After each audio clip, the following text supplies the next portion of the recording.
Znajdujemy się w zakładzie, w którym wytwarzany jest jedwab.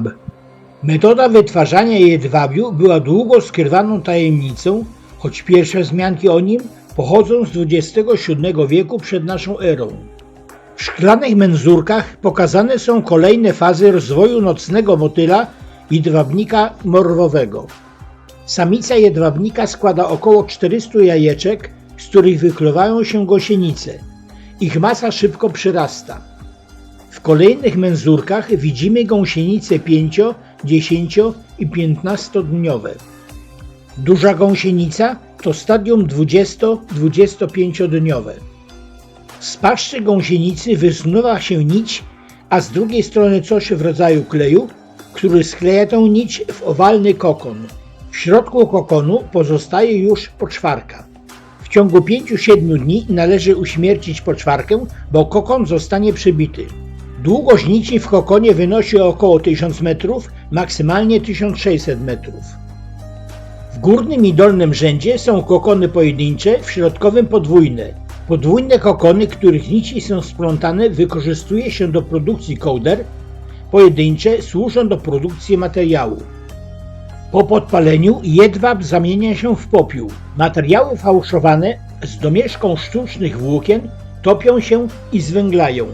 Jednak czasami trudno jest odróżnić dobrze wykonane podróbki od prawdziwego jedwabiu. Gąsienice żerują na liściach morwy. Gdy gąsienica kończy żerowanie, jest przekładana na słomę ryżową, w której się przepoczwarza, tworząc kokon.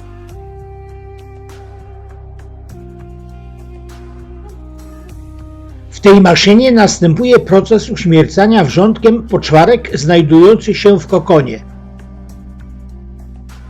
Selekcja kokonów to już ręczny proces. Oddzielnie pojedyncze, podwójne i uszkodzone, które wędrują do osobnego naczynia.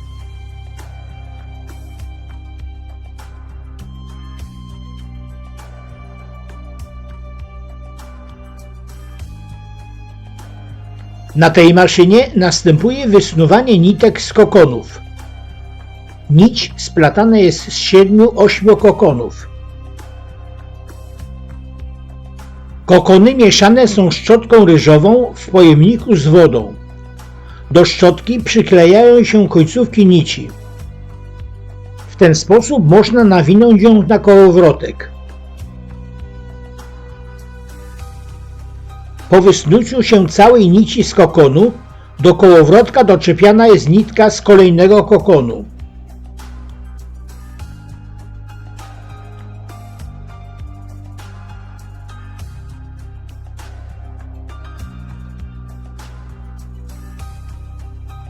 Wydobyte poczwarki są suszone i spożywane.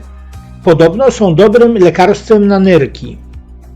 Z mniejszych kołowrotków nici nawijane są na większe szpule, skąd trafiają do farbiarni, a następnie tkalni.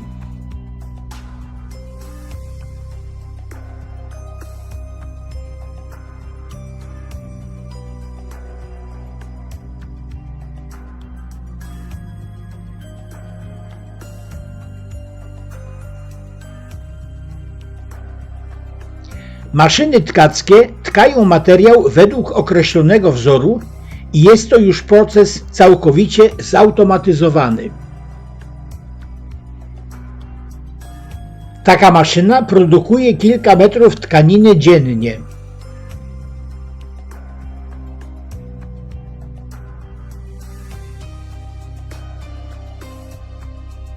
Na tym stanowisku otwierane są kokony podwójne.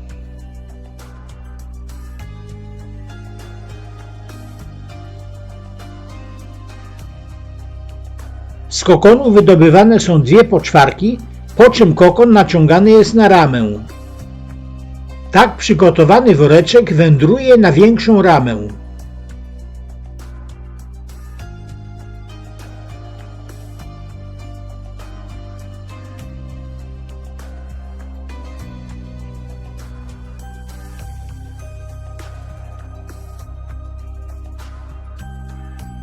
Tu następuje rozciąganie jedwabiu z worku w taki sposób, aby powstała z nich kołdra. Na najbardziej cienką kołdrę potrzeba co najmniej 130 takich woreczków. Swoich sił i umiejętności spróbowały uczestniczki naszej wycieczki i nie była to lekka praca.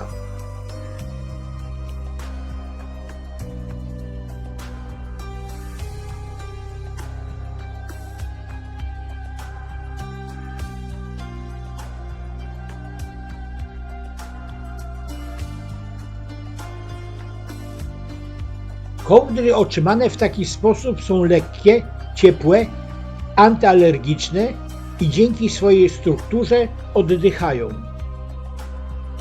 Zanim poproszono nas na specjalny pokaz mody, mogliśmy obejrzeć znane już wcześniej parawany i obrazy z jedwabiu oraz materiały jedwabne.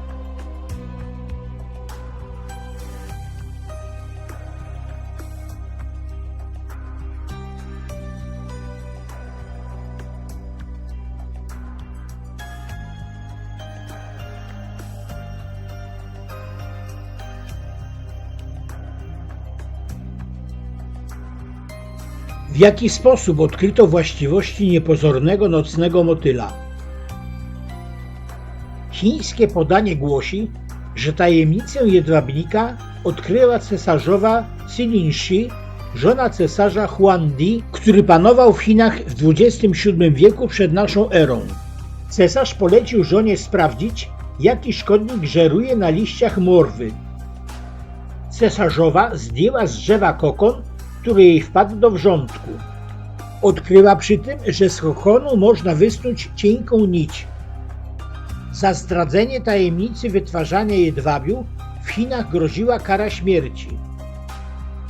Inna legenda głosi, że do Europy, a ściślej do Konstantynopola, sprowadzili jedwabniki mnisi. Ukryli je w bambusowych kijach, którymi się podpierali.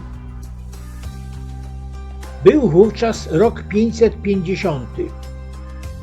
Bizantyjczycy również strzegli tej tajemnicy jak Chińczycy.